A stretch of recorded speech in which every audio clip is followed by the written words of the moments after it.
College is expensive, and if you're a parent, you might be wondering if you should tap into your retirement accounts to help cover the cost. In this video, I'll walk you through how Roth IRAs, traditional IRAs, and 401ks can be used for education, and more importantly, when it's a smart move and when it's not. Let's dive in.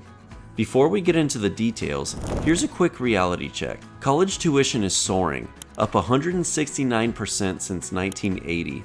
But so is the number of parents borrowing against their future to help their kids. In fact, over 20% of Parent Plus loan borrowers are over age 50. But here's the thing, you can borrow for college, you can't borrow for retirement. That's why using retirement accounts for education needs to be a well-informed and careful decision.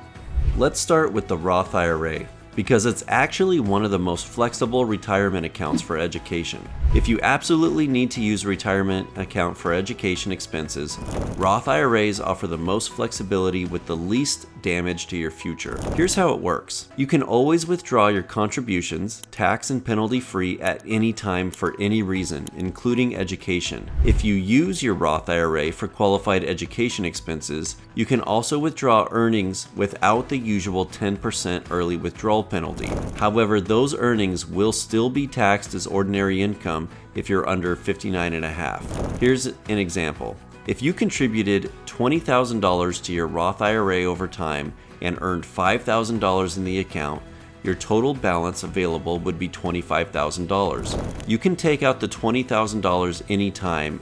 If you use the extra $5,000 for tuition, you'll pay income tax on that $5,000 of growth, but will avoid the penalty. Whenever you take a distribution from a Roth IRA, the distributions are treated as FIFO, meaning first in, first out, meaning the contributions are the first monies to come out, and the growth is the last to come out. An important note, if your child owns the Roth IRA, the same rules apply. However, they must have earned income in order to contribute to the Roth IRA in the first place. Taking money from your Roth IRA for college is best for parents who need flexibility and might want the funds for retirement later, or for teens who are working and want to get a head start. A Roth IRA is not counted as an asset on the FAFSA, which is a major advantage. However, any distribution, even just your contributions, counts as untaxed income on the FAFSA in the following aid year. Since FAFSA weighs income heavily, this can significantly reduce financial aid.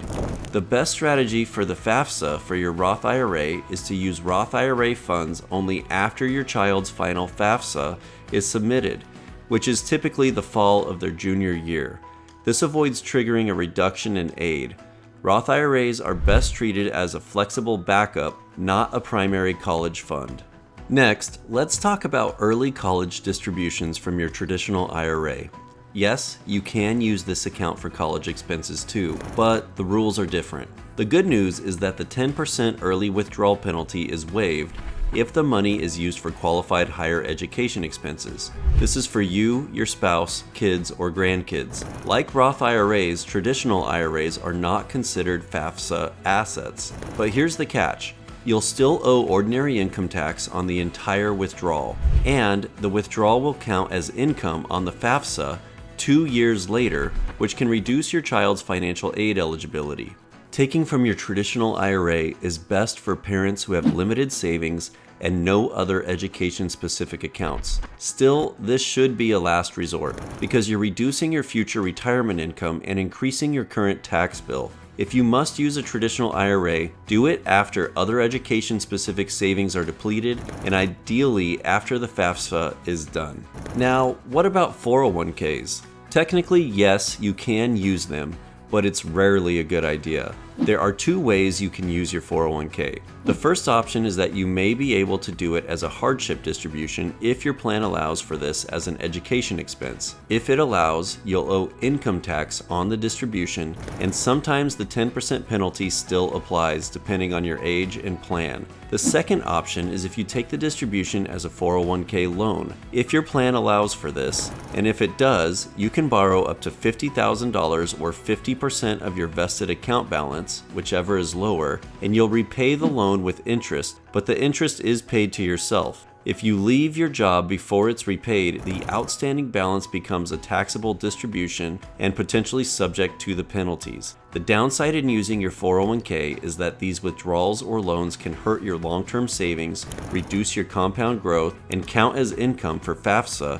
just like the IRA withdrawals. 401ks are not reported as FAFSA assets, but taking a withdrawal or loan can trigger taxable income and hurt aid eligibility.